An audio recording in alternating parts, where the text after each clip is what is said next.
Хедис е новиот праволигаш, а Цико ќе игра бараш по победата над КМФ Кочани од 5:2, стрелци Тошевски со 3 и Лозановски со 2 погодока. Прилепшани плейофот го завршија со 48 бодови, пред Цико со 44 и Кочани со 28. Во следното коло ќе се сретнат Хедис и Цико во надпревар што ќе нема никакво резултатско значење.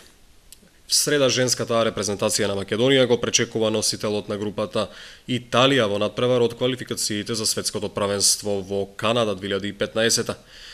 В пресрет на надпреварот, женската репрезентација ги започна подготовките со неколку фудбалерки кои настапуваат во екипата на Кочани: Арсова Марина, Чакмаковска Елена, Арсова Олгица, Веселинова Ана, Марковска Александра и Митревска Тања, но и Тодоровска Моника, Танасова Станкица и Георгиева Анета од редовите на Младост Иднина Са.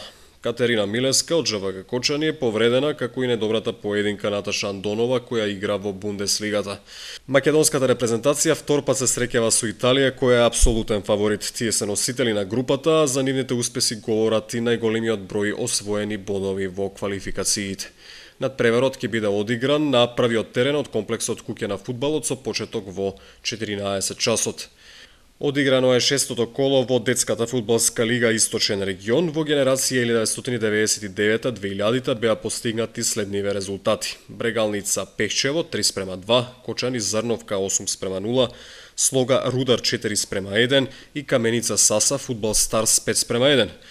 Во генерација 2001-2002 беа постигнати следниве резултати: Брегалница Пехчево 7:0, Кочани Зрновка 1:0, Слога Рудар 3:3 и Саса Фудбал Старс 1:4.